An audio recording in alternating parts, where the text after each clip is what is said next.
This is the X-Zone Broadcast Network, broadcasting worldwide on broadcast affiliates and satellite program providers, including CNN Broadcast Network, Sirius Satellite Network, Star Media, Good News Radio Network, Angel Broadcast Network, Wiki Broadcast Network, and WPBN TV. For more information on the X-Zone Broadcast Network, visit us at www.xzbn.net.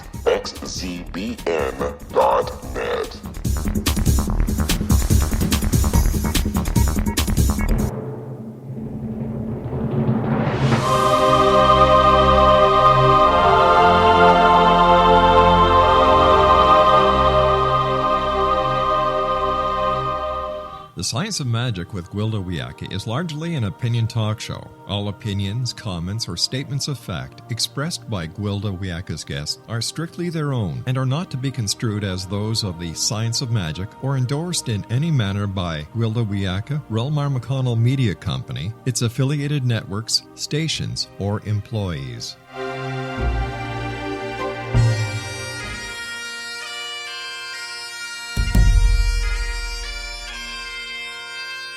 Welcome to the Science of Magic with Gwilda Wiyaka, a program dedicated to uncovering the unified nature of reality and humanity's ever-evolving place as truly galactic beings. For more information on the Science of Magic with Gwilda Wiyaka, visit us online at www.thescienceofmagic.net.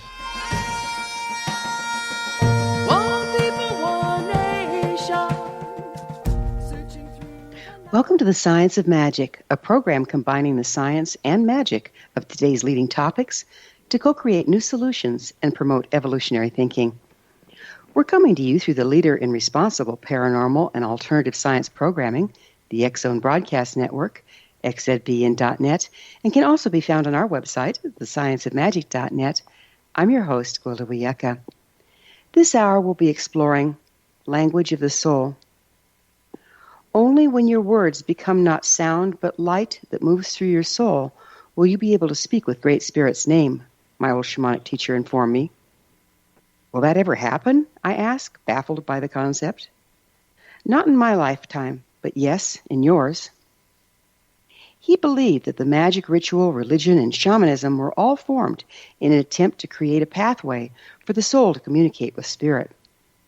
For this reason, he emphasized it was paramount to respect all religions and practices as sacred horses, even if they were not our horse to ride. My old teacher knew these intense times of rapid acceleration were coming. The information had been handed down to him through his lineage in the form of stories and prophecies. Many of these prophecies were for the land of dreams, sleeping dreams, and shamanic ones. If they're dreams, how can you be sure they're true? I challenged. Dreams are the language of the soul, Wiyaka. You're sleeping in wakefulness and awake in dreams. He's long gone from this world, but here we are in the midst of the times for which he tried to prepare me. Many of our old structures are falling apart as they were constructed during a frequency supporting polarization and separation. As we enter into unity, the old linear systems are no longer sustained. Religion is one of these structures and is being exposed as controlling, exploitive, and dogmatic. Increasingly, the old avenues to and concepts of spirit are failing us as our needs and perspectives evolve with the rapidly changing frequencies. It can leave us floundering as some structure is needed to connect us to the great mystery in a way that makes sense to the linear mind. With the understanding that the linear mind cannot hope to encompass the unified nature of life, in other words, God, we're in need of new formats. At its deepest core, the 50,000-year-old practice of shamanism reflects much of what's needed. Stories, dreams, wonder, and imagination, as those are the channels through which the spiritual information comes to the shaman. Unified spiritual concepts are so vast and all-encompassing that to attempt to grasp them with the mind alone results in madness. Shamanism, religion, and science all seek the same thing, the true unified nature of life. They serve as concepts and practices to bridge the unity consciousness with the polarized mind. Unfortunately, over time, shamanism, religion, and science have become the point rather than the vehicle. In effect, we're worshiping the horse rather than riding it to reach truth. Each of us is so convinced we have the one horse to the exclusion of all others. As we move into an area of the galaxy containing more light, we're becoming more enlightened and unified.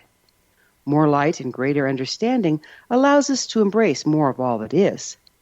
In order to do this, we must let go of our old concepts of reality, life, and God, and enter into a world of not knowing, a world of childlike wonder. If God is unknowable, residing everywhere, the essence that connects all things, it leaves me wondering, has quantum physics just begun to touch the hem of God's garment? Do shamans catch a glimpse of its fabric in their dreams? Our guest this hour, Thomas Moore, published his classic Care of the Soul in 1992. He's since written 20 books on spirituality, sexuality, myth, religion, and depth psychology, translated into 32 languages. Thomas has taught religious studies and psychology and has been a psychotherapist for over 30 years. He often speaks at C.G. Jung societies and has done special work consulting major medical centers with the idea of bringing soul into medicine. He was a close friend and collaborator with James Hillman and published an anthology of Hillman's work. After this commercial break, I'll introduce Thomas, and together we'll explore the science, magic, and religion, and the evolving language of the soul. So don't go away. You're listening to The Science of Magic. Our current episodes are aired daily on the X-Zone Broadcast Network, xzbn.net. In service to our listeners, prior innovative episodes can always be accessed free of charge on our website, thescienceofmagic.net. The Science of Magic is produced by Relma McConnell Media Company, Hamilton, Ontario, Canada.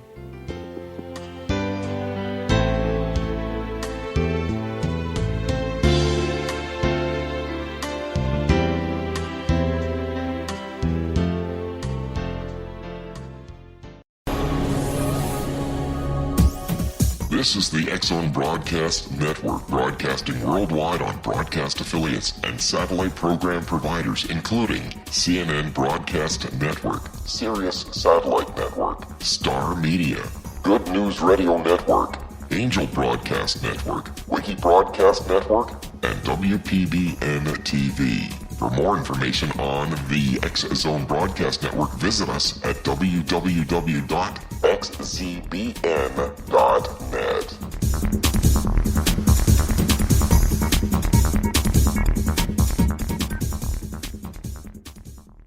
How would you like to be able to read other people's minds? Well, the next best thing is here. When you know how to read a person's name, you know how the person thinks, feels, and behaves.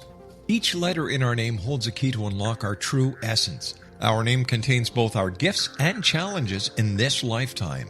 Mnemology science discovers personality secrets hidden in the placement of the letters of our names, including the first and last impression people remember about us. Sharon shows us how to interpret the arrangement of letters as outlined in her book, Know the Name, Know the Person. Sharon Lynn Wyeth created mnemology science after 18 years of research and testing her theories, and has supported thousands of people around the world in understanding themselves and others better. You'll enjoy Sharon's unique teachings as she shares her system to learn the gifts behind your given birth name. Even if you don't like your birth name, there are jewels in this book. If you're thinking of changing your name, ready to name your child, or wanting to get along better with others, this is the book for you. If you'd like to improve your relationships and change your life for the better, get the book today, Know the Name, Know the Person, or visit www.knowthename.com. That's www.knowthename.com.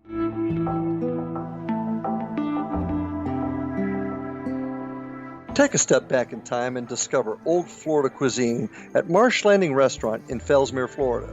Enjoy delicacies such as frog legs, gator tail, catfish, and swamp cabbage, or enjoy the more traditional cuisine such as hand-cut Angus steaks, ribs, and seafood. Join us for breakfast with a southern flair featuring sweet potato pancakes, biscuits and gravy, and much more. Planning a party? Marsh Landing's private dining rooms can accommodate groups from 8 to 80 people. While you visit, enjoy the historic pictures, artifacts, and stories that line the walls. Marsh Landing is truly a unique experience. Marsh Landing Restaurant, 44 North Broadway in historic downtown Fellsmere, or visit marshlandingrestaurant.com. Marsh Landing, Old Florida cuisine at its best.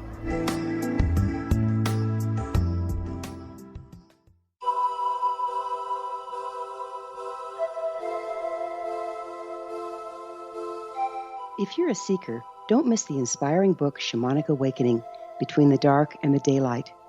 This remarkable work chronicles shamanic counselor and indigenously trained dream decoder Sandra Cochran's 35 years of experience with diverse wisdom keepers throughout the Americas. Sandy's initiations across the British Isles, Turkey, Greece, and Egypt, combined with her knowledge of symbology, psychology, and myth, influence her dream blog and workshops. Sandy offers private readings, sacred international journeys, a meditative CD, and her book, Shamanic Awakening, to encourage you as you navigate your earth walk and create a deeper connection to yourself. Find this and more at her website, starwalkervisions.com.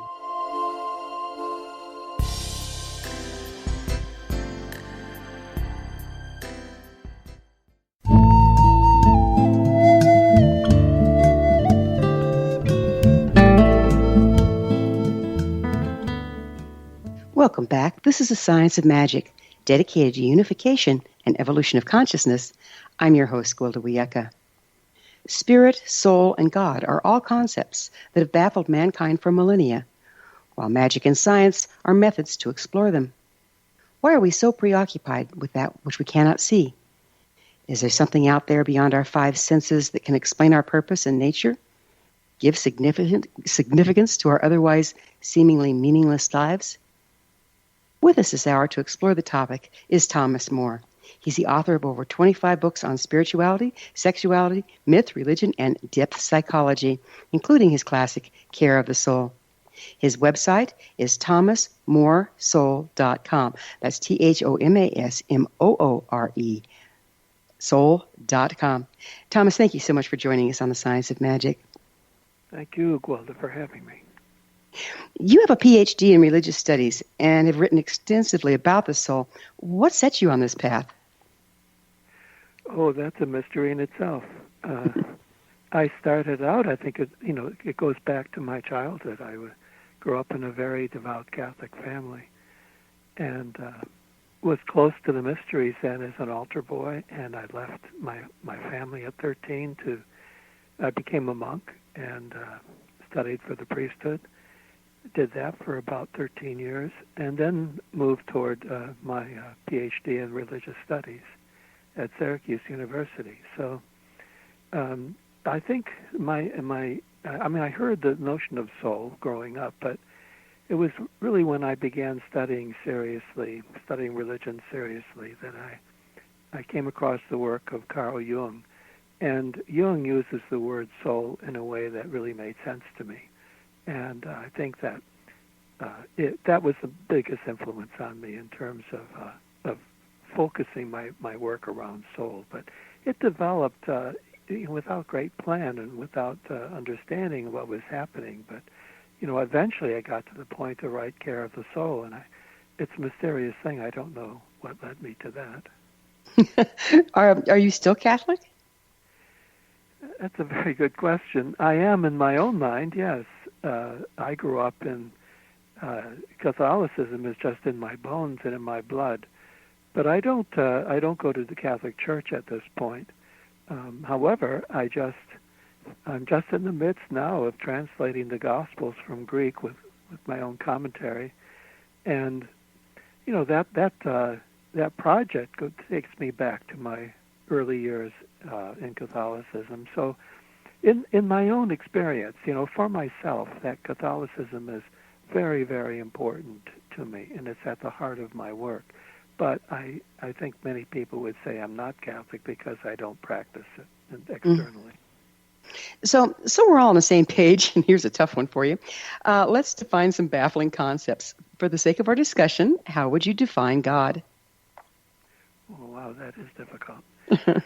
I really like the traditions, the mystical traditions in Christianity and other religions that say, as you said earlier, that God is unknowable. I think that's really, really important to keep that in mind, so that any language we use about God is it's not.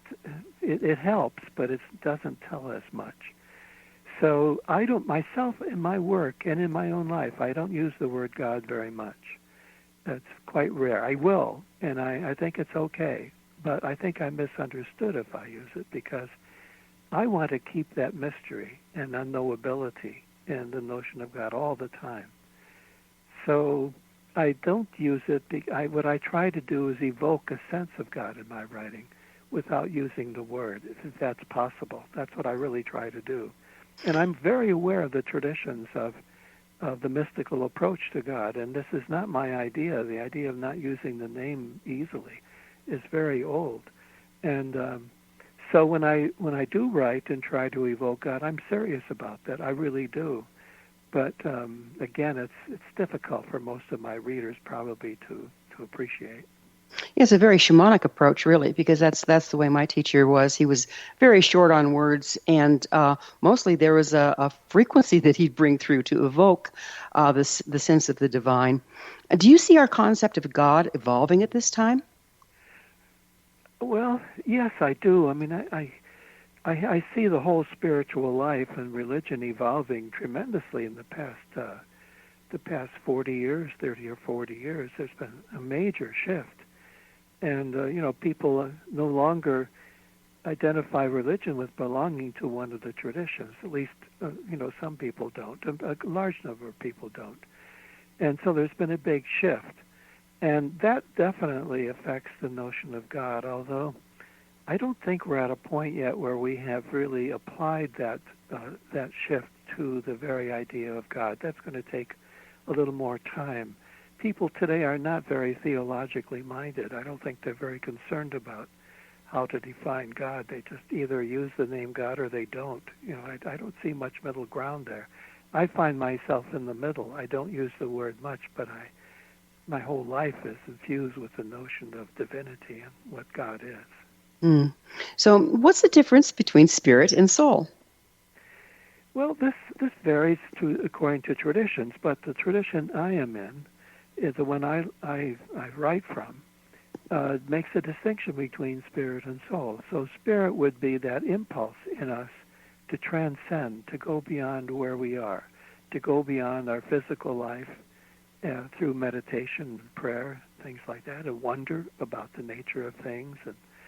And then the soul is much closer to home in an ordinary life. So a sense of home and family, and finding work that really satisfies, and living in the right place.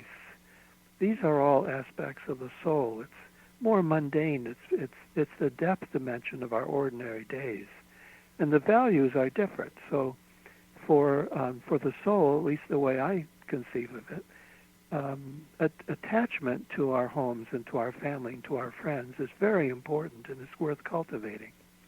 But a very spiritual point of view would say that it's important to be detached. So those are two different approaches. Now, I would say that we have to do both at the same time as best we can. So in so doing that, it would become more like a continuum than polarized concepts.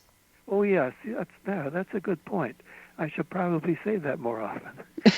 Yes, it's more like a continuum where you move from one into the other, and most of our experiences are not exactly in the middle, but in the greater portion toward middle, so that we have soul and spirit in everything we do. But we can distinguish them, and I think it's useful. And we can sometimes go to the opposite extremes. Again, shamanically speaking, because that's my background, we do work with spirit. We make corrections at frequency levels where people have disconnected from spirit. However, we have to serve as frequency masters or as transducers to bring it into the physical, and that happens through the soul. Are we on the same page here? It sounds like it, yes. It sure sounds like it. That's what I could say almost the same thing. I probably wouldn't use the exact same language, but yes, I think that one of the things I'm trying to do in my work is to take some of the great religious teachings and show how they can be seen as speaking to our ordinary life. That is, trying to bring some soul to the spiritual texts that we have. that's what I've done in translating the Gospels. I've tried to show Jesus as a soul teacher as well as a spiritual teacher. That's interesting about working with the Gospels, because that's not really included in the everyday Catholicism for people that much, is it? Well, it is in the sense that the Gospels are read regularly at the celebration of the Mass. They are read on a schedule, so that over a period of time, the people who are attending church regularly will have heard the Gospels, and also the sermon. Normally, the sermon is a reflection on the Gospel reading of the day. So, in the best of circumstances, people do hear it. But I think you're right that, especially in the past, people were discouraged from reading the Gospels themselves, and that's a sad thing, I think, because the Gospel teaching is so full of inspiration, but also very close to home, very earthy. It's not so. And it's not, the Gospels are not moralistic, and churches tend toward being more moralistic in the sense that they tell people how to live. The Gospels really don't do that. They propose a way of life that's based on love and community and friendship. So I think those values are really the central there. And if they were to be brought back into Christianity, let's say, I think the whole experience would improve. Yeah, I'm with you there. Speaking of which, how do you define sin? Well, this is interesting. In the Gospels, when I'm translating them, my translation doesn't have the word sin in it, period. Yeah, that's what I've heard, yeah. Yeah, so if I can be a bit technical about it, the Greek word for sin, usually translated sin, is hamartia. And what I do is I look at writings before the time of Christ. So Aristotle wrote rather extensively about hamartia in his work on drama and poetics. And so I read him, and I take that idea that he has about hamartia, which means mistakes that we make due to our ignorance of what's going on around us, of what's important, of how to live. And there's so much profound ignorance involved. And I think all of us make mistakes because we're just not enlightened, or we don't understand yet what life is all about. We especially make mistakes like that when we're younger. And hopefully you grow up and you learn a lot about life and you don't make those same kind of mistakes. So I use the word mistake. I know a lot of people would think, well, that's not quite as strong as sin. Well, I don't think it should be that strong as sin. Sin is moralistic, and it makes people feel guilt, whereas mistake is not about guilt, but it inspires people to change and to learn more about life. Guilt is an interesting thing, too. It seems that guilt's used a lot to control. Do you see it that way? Yes, certainly. Yes, if you can find a way to make people feel guilty, you can really control them that way. You can do that in a relationship, a close relationship with someone, but you can do it in a bigger way, too, a more public way. I think that has been done. Certainly that moralism that I keep talking about, which really bothers me about the churches, is it's not as strong maybe as it once was, but it's still there. And I think if we could transform moralism into morality, it would help. Morality, I would say, would be the finding your way over a lifetime to living a good life. And that's different from being given a chart of things to do and not to do. That's kind of a fallacy, isn't it? Because it's not a right or a wrong thing to do. It's appropriateness in the time and circumstance. Well, some people would really be upset with what you just said. I've been accused of that so many times, of being morally relative, they call it. And I don't think it's relative. It's not that relative idea of morality, what you said or what I feel about it. We're going to have to leave this as a cliffhanger and pick it up on the other side. Thomas and I will return to our discussion after this short break, so don't go away. We're coming to you through the X-Zone Broadcast Network. Don't miss the other fine shows and hosts on xzbn.net. You're listening to The Science of Magic, your resource for creative solutions in a changing world, thescienceofmagic.net.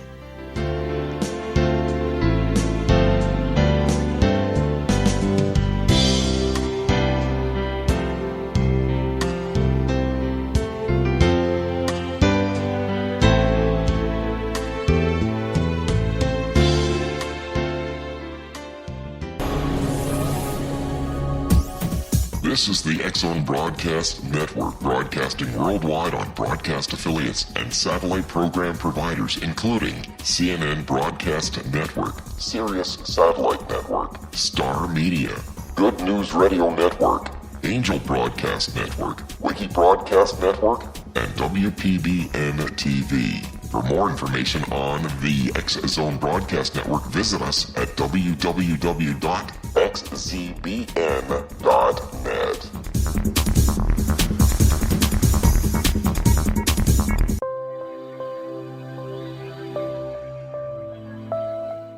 There's a legend shared by many indigenous cultures of a time when the nations were cast to the four corners of the world. Each nation was given a body of sacred knowledge that held a different portion of the truth to preserve.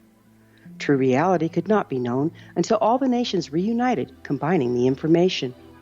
If a single one was missing, the world could not be reborn and darkness would prevail. The Science of Magic Radio is dedicated to reuniting the sacred knowledge. With the understanding, none of us has all the answers, but together we can open new perceptions and possibilities. Through our combined vision, the world can be reborn into a place where darkness no longer prevails. Join me, Gwilda Wiyaka, and the Science of Magic daily on the X-Zone Broadcast Network, xzbn.net, or visit us at thescienceofmagic.net.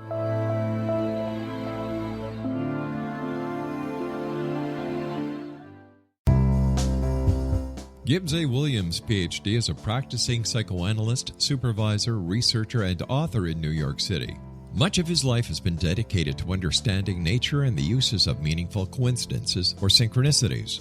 His radical and original non-Jungian, non-mystical, non-magical theory of synchronicities illuminates much of the fog surrounding this challenging and perplexing topic. His ideas and manners are fresh, presented in a style that is both entertaining and highly informative. He is also an expert on crisis intervention, specially focused on violence reduction for the police and citizens, mastering anxiety, frustration, and stress without the use of medication, and effectively preventing and treating heroin addiction. Dr. Williams can be contacted at his email address at gwwilliamsny11@aol.com or visit his website at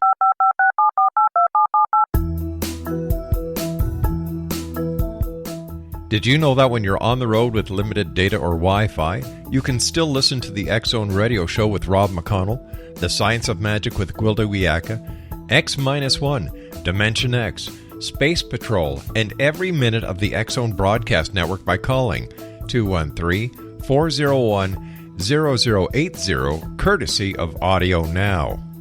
No smartphone, app, or internet needed. It saves your data plan and it's free if you have unlimited minutes. Call 213-401-0080 to listen on any phone, anytime, anywhere. Remember 213-401-0080 for the best of the paranormal, parapsychology, and sci-fi radio programming anywhere, 24/7, 365.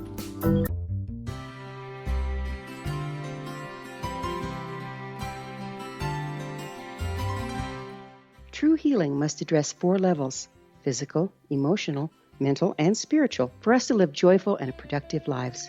We tend to treat 3 of the 4, leaving the spiritual languishing. If you're tired of the same dysfunctional patterns cropping up in your life, Soul Balancing is for you. Trixie Phelps, owner and founder of Soul Balancing, is a naturally gifted energy healer trained in numerous esoteric forms, including shamanism. Trixie has created a powerful modality that safely and effectively clears your energetic field. A soul balancing session can remove interference, heal trauma, and restore your hope. Contact Trixie for a life-changing long-distance session today, www.soulbalancing.world.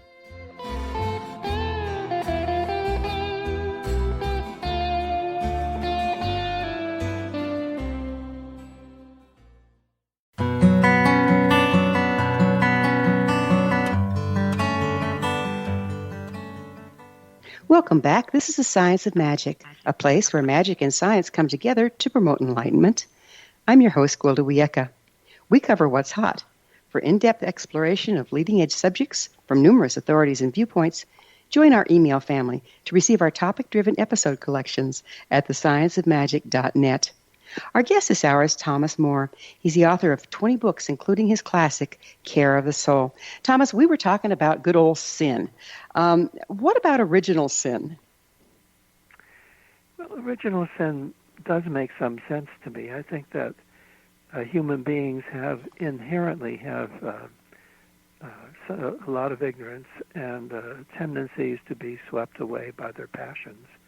I think that's really what original sin is about. It means original means that it's part of us as human beings. It's not something we ourselves as individuals are responsible for in a way because of something we've done or some influence on us. It's by being human. That's what original is. So I think it's true that human beings are just not perfect, and we have all these different degrees of imperfection, and that's just who we are.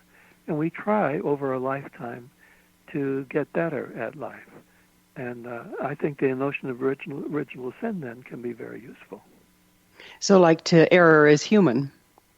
Yeah, sure. It's human to make mistakes and not to know enough, to do things because we just haven't awakened to understand what's going on around us, or awakened to the possibility of being a better, more thoughtful person. But how about the concept that this little bundle, this little baby, has sin the minute it comes in? I mean, it seems a little off. No, I don't think so. I mean, if you're going to take sin as a moralistic thing, and it's this terrible thing that this baby is condemned in some way, yes, of course. But a baby is wonderful, but consider that cute baby is going to grow up, and you don't know if that person's going to grow up to be a criminal or a murderer or a saint or a wonderful person. We don't know, because human beings have a potential to be quite corrupt and be very imperfect. So I think it would be a mistake to think that child is absolutely free of all of that. But that's not the same as making any moral judgment about that baby. We want to love the baby because it's just like pure potency. And at the time, it's pure innocence as well. But the possibility is there because it's a human being, and human beings do have this capacity for imperfection. So what is religion as you view it? I take religion as a quality of life primarily. I don't understand it as an institution, first of all. Of course, there are religious institutions, but I think I reserve the word religion for an attitude toward life. So if you have a deep sense of wonder, if you want to do good in the world, if you can perceive that some things are sacred and holy and that sort of thing, if you can have that way of being in the world, then I think you are religious. And if you don't, if you just follow what science tells you, or technology is your God, or if you are living unconsciously without any thought to values and morality and all of that sort of thing, that is not being religious. So yes, there are people who are not religious, and there are people who are, because deep down they can perceive certain things as being holy and sacred, and they live accordingly. So you're making a discernment between religion as the institution and religion as a way of life? Yes, I am. Exactly. So I prefer, my only interest in religion today really is this quality of life. On the other hand, I do think that the religious institutions, for all of their imperfections, do have a lot to teach us about how to be religious. And I think they're precious. And so that's why I wanted to study as many of the traditions as I could in some depth as a basis for my own sense of being religious and for being a teacher of religion in this more human sense. Right now there's a surprising number of people leaving organized religion. Yeah. Do you think that is a sign that religion in its current form is failing us? Yes, I think it is. I think religion has failed us. Religious institutions have failed us, certainly.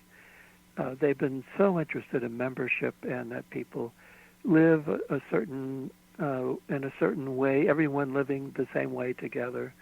And it's been very strict and authoritarian and negative in so many ways. And that has hurt organized religion.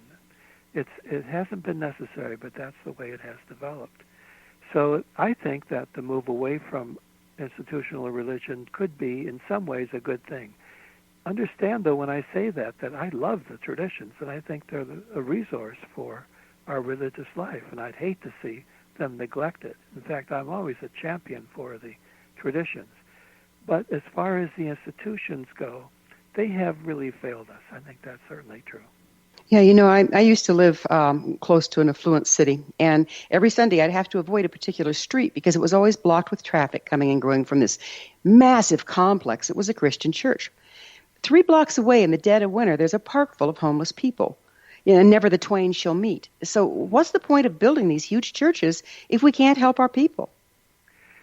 Well, I think we should do both, really, if it's possible. We could take money from a lot of places. I still think the churches are really valuable. It's wonderful to be able to create a building which is different from any other kind of architecture, that symbolizes and represents our wonder, our spiritual wonder. That would be terrific. And at the same time, there's no reason why we can't take care of the people in the park. We can do both of those things, and in fact, we should be inspired to help people in need by what happens at the church. If that's not happening, there's something really dreadfully wrong. Yeah, it's become a cancer versus a public servant, right? Yes, it gets in the way. It actually gets in the way. And so some people have said that the religions have colluded in a way with the secular culture that we have created. And I think that's true, that there's been a collusion there. But it doesn't have to be. And I do a lot of travel. I visit many churches today, and I find many of them are really changing. And there's a lot more life. I would say that they're becoming more soulful, in my language, today. But it's not true of all of them, obviously, maybe not the majority. But some of the new rabbis and priests and ministers and sisters and the teachers, spiritual teachers, are really, I think, changing a lot. And if they have a chance to change the face of religion today, I think it will get much better. Do you think we still need religion? Absolutely. If we don't have religion, we are really in trouble. Now, understand that I'm saying, religion as a quality of life. Do we still need the religious traditions? I think we need them in a very different way. I don't think it's necessary anymore to be a member. I don't think you have to join. But I think it's very important for us to find ways to have the spiritual and religious traditions available to us so that we can understand, we can be educated how to be spiritual beings and also be inspired. Those two things are very important. You've written about having a religion of one's own. Tell us a little about that concept. Well, what I mean by that is that even if a person is in a formal religion, or if they have decided, like as you were saying, that some people are deciding not to be part of a religious establishment, in either case, a person can still foster their own way of being religious in either situation. And I think that's an important aspect of the whole thing, to be individually involved in your spiritual life. And I try to spell out what that could be. So you could foster your own contemplative way of life. You could bring more of the spiritual into your daily experiences and into your home. You could choose work to do that expresses who you are and your values and your vision about life. There's so many ways that you could go beyond what the religious traditions usually require or ask of you in an individual way. Or if you're not connected to a church or a tradition, you can make your own religious life out of practices of meditation or of, as I said, finding work that really counts, that really matters, and of being involved in community, and maybe having a relationship to the natural world that fosters your spirituality. That's what I do. I try to explore these different ways that individually you could become religious, and I think you need that because the churches don't really focus on that. And if you've let go of the church, you still need a spiritual life. Still need a spiritual practice. So in the continuum between spirit and soul, where does religion fit in there? Oh, it's the whole thing. It's the whole thing. So there's the spiritual side to religion where you are meditating or going through some exalted ritual or listening to fantastic spiritual music, or there's somebody looking at spiritual art, architecture, all of that. And then there's that side that takes care of people. When you see those people in the park and your heart opens up and you do something for them, or that you want to raise, so many people today are so conscious of wanting to raise their children to have some sort of spiritual life. That connection with the child can be full of soul. So the whole spectrum applies to religion. You speaking of beauty, the beauty of the buildings, the beauty of the imagination, the beauty of the songs. What does beauty have to do with spirit and soul? How do you see that connecting? Well, beauty, it's interesting. So many people have written about it. Beauty is something that wakens the soul. That's one thing. It wakes you up. If you can see something beautiful, let's say you're driving along or walking and you see a beautiful sunset. That's kind of cliche, but think of it that way. You see a beautiful sunset and you stop. You stop to look, or you bring out your camera, or you tell somebody, look at that. That is a moment of contemplation. And what has inspired it? The beauty. The beauty has caught you. It wakes up your soul. That's what beauty does. It wakes up your soul. And if you do things without beauty, and you don't have the beautiful involved in your work, let's say, then you'll be able to be productive, but your soul may not be involved. So beauty really does wake up the heart and something deep inside you that connects you to the world around you and makes you a more sensitive human being. So that connection to the world around you is connection to the natural world. The natural world has connection to spirit? Oh, yes. I mean, it's probably the most important aspect, most important path to the spirit, I would say. So, monks, I visit Ireland all the time. I go there several times a year, and you can go to places in Ireland where you see where the monks used to live. They live in these little stone huts that looked out over the sea, or actually on islands, being very much in nature. And when you read their songs and poetry and that sort of thing, and their writings, it's beautiful. They're always talking about how nature inspires their spirituality. We're going to have to take another break. Thomas and I will be back shortly, so don't you leave us now. This is The Science of Magic, your resource to altruistic professionals of science and the esoteric working to create common ground for the betterment of our world. We're in this together. Your thoughts are very important. If you have any comments or topics of interest to suggest, please email me at info@thescienceofmagic.net.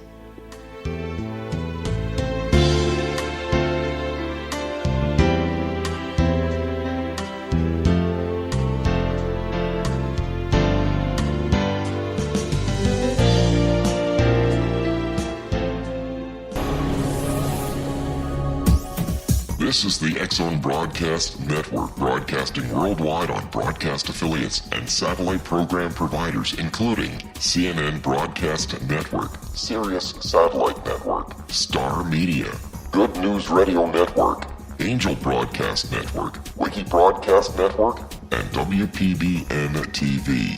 For more information on the X-Zone Broadcast Network, visit us at www.xzbn.net.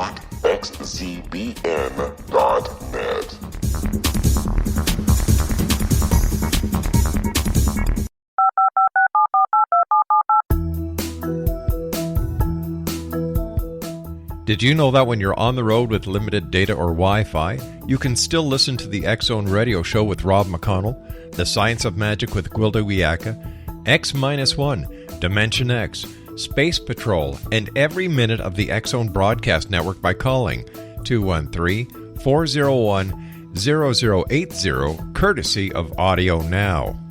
No smartphone, app, or internet needed. It saves your data plan, and it's free if you have unlimited minutes. Call 213-401-0080 to listen on any phone, anytime, anywhere. Remember 213-401-0080 for the best of the paranormal, parapsychology, and sci-fi radio programming anywhere, 24/7, 365.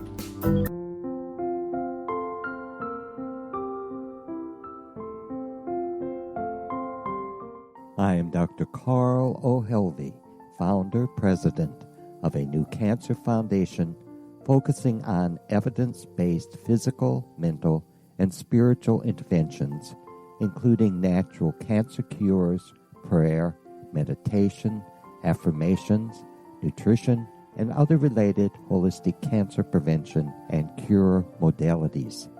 These are used in cancer education, research, and financing care. I ask for your help to continue this important work by donating at www.holisticcancerfoundation.com.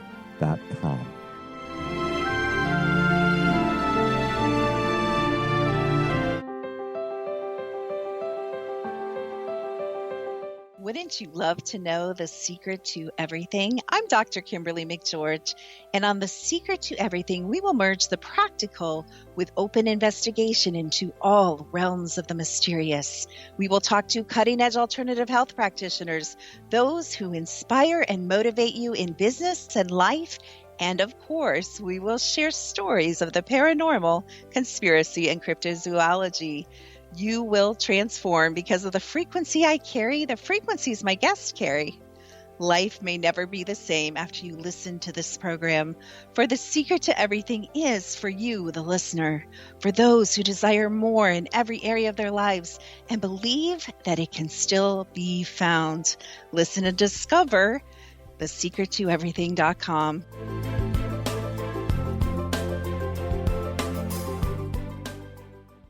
Little children aren't the only ones afraid of the dark.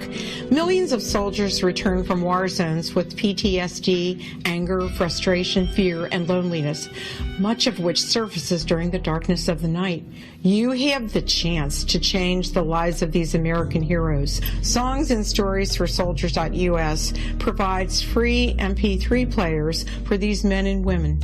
With a list of 3 million songs in 16 different styles, 100,000 audiobooks, and 30,000 old-time radio programs, every veteran can find something to soothe and comfort them at no cost.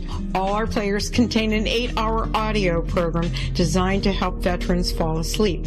With 1,500 plus vets now participating, it's our goal to deliver 10,000 audio players this year. Go to our website at songsandstoriesforsoldiers.us. Help us help a veteran make it through the night.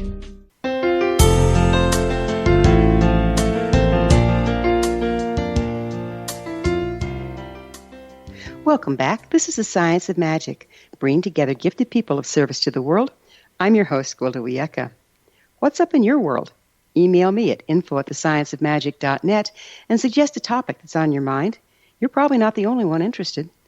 Our guest this hour is Thomas Moore, author of 20 books, including his classic, Care of the Soul. Thomas, on a seemingly different topic, what is magic? Oh, wow. That's one of my favorite topics. I wrote my dissertation to get my doctorate in religion on magic in the Renaissance. And so what they called it natural magic there. And what they mean is that it's possible in our day-to-day life to accomplish things not by our reason and alone, not by thinking, and not by controlling everything, but understanding the power in symbols and in words and in colors and sounds and that sort of thing, that there's a great deal of power in our use of these things. And if we knew that, we could be more effective in the world we live in. For example, for me, I have to choose a title for my books all the time. And if I just take a title that says what's in the book, it may be very flat and dull. But if I can find the right title, just the right words, that will, when they'll be on the book, and when a person looks at that book and they just feel attracted to it, that's magic. And that's what the Renaissance magicians were talking about, a kind of ordinary, everyday way of being in the world that has power, but it's not the typical controlling rational power. So how does magic relate to spirituality? Well, spirituality is, it's full, as we were saying, it's full of mystery and wonder, and we need good language for one thing. And I don't mean to say that magic is all about language, but we do need good language. We need effective language. So let's say if you want to really go deep into meditation, in some religions or some traditions, you would use a certain word or phrase that will take you there, a mantra, they might call it, that will take you. And that mantra is magic, because it takes you, just by meditating on it, it has power in itself. It takes you deeper into your meditations. Or it might be a gesture, a mudra, a gesture, a way of sitting, like yoga postures or something like that.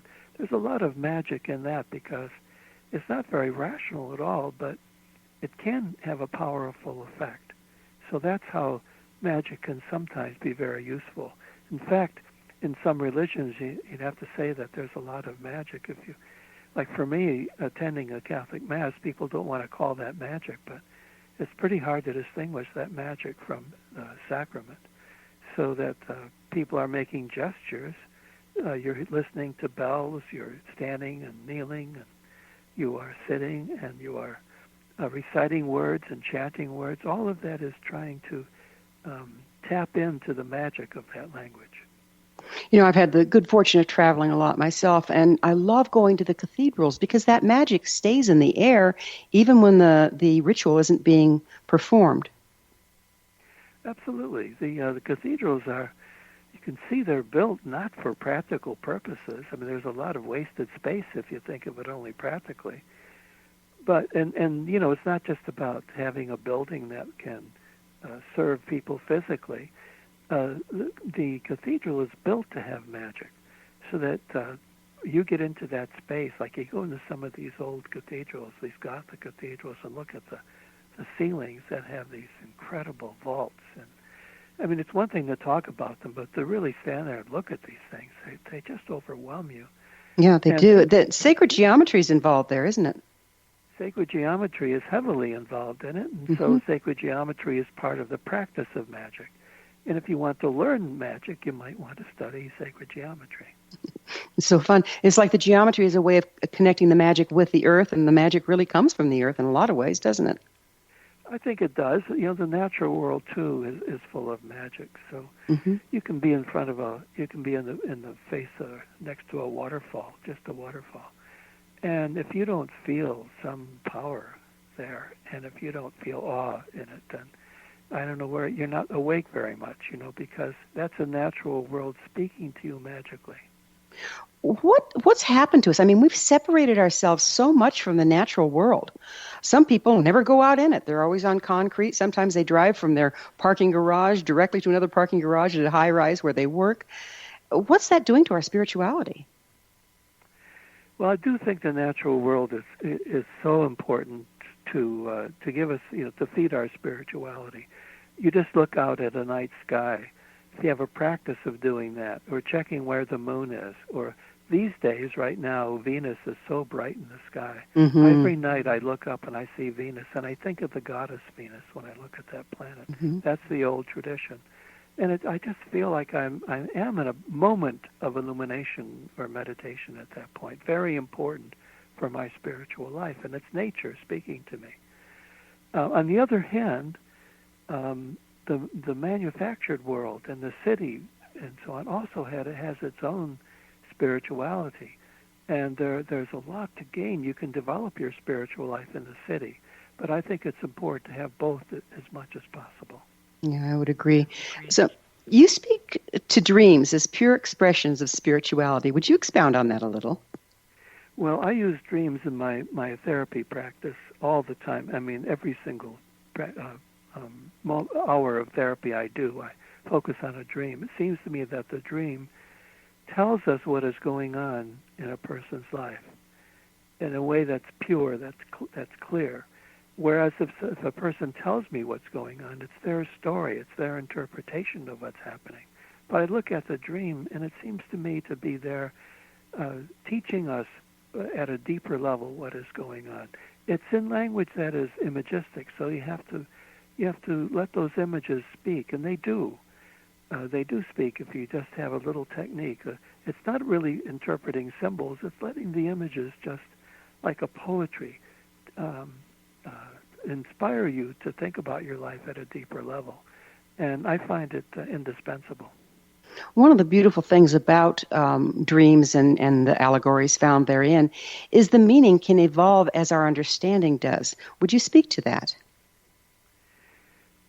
Well, that happens in many different ways. So if you can understand more about poetry, poetic language, and metaphor, our world is so interested in facts that we're not good at metaphor and symbol and poetry. We're not good at it. If the better you get at that, I encourage people to read more poetry, to read more fiction and mythology and those kinds of things that educate your imagination. Then when you look at a dream, you see much more in it than you would otherwise. And the other thing I wanted to say is that if you do this, look at your dreams over time, you get to see more in it too. The first time you may not feel you're seeing very much, but I work with people, for years sometimes, 5 and 6 years, and boy, over time, that's a lot of dreams, and we get to understand what's happening at a very deep level. It's amazing, isn't it? I think that a lot of, shamanism works in dreams and allegories. It's an interactive dream, the shamanic journey. And a lot of times it's very prophetic. Have you seen that in your dream work too, that there's precognition going on? Yes, I do. I don't see it.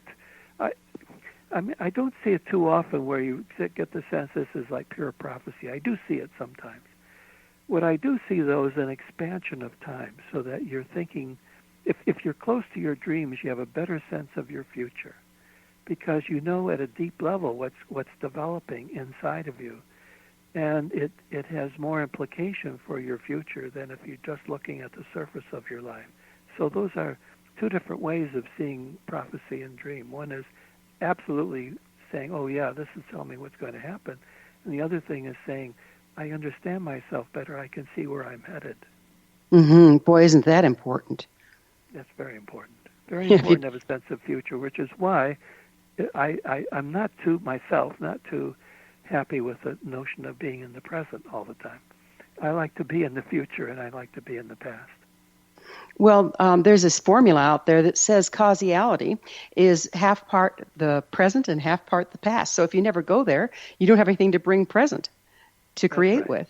That's right. It's very important to be in touch with your past. I mean, I know this from my therapy work that people can be in their 60s and their childhood experiences are still being lived out. They're still there pressing on them. And they need to be sorted through so that the person is free of some of that influence. Absolutely. One of the spiritual illnesses is called soul loss, and to retrieve it, you go into the past. That's where we've disconnected from ourselves. We have we have a little less than a minute left. What advice would you say to people of how we can bring soul into all that we do? Well, I think the thing to do, first of all, would be to realize that the culture we live in doesn't have much soul, so you have to go against the culture somewhat. Don't be completely absorbed by what's happening in the media. Pay attention to what your heart wants. Ask the question, what does your soul want, and go for it. And how can we reconnect with our spiritual nature? Well, you can do that by the ways I was saying before. You can look at the night sky. You can go to nature. You can study some of the great spiritual texts. I always recommend, first of all, go to the Tao Te Ching from China. Thank you so much. Thomas, I'm sorry we're out of time. It's just been wonderful. Thanks for being with us. Our guest this hour has been Thomas More, author of 20 books on spirituality, sexuality, myth, religion, and deep psychology. His website is thomasmoresoul.com. This has been The Science of Magic. You're listening to thescienceofmagic.net. Until next time, dear ones, may you be blessed with knowledge and comforted with love as you set your soul free.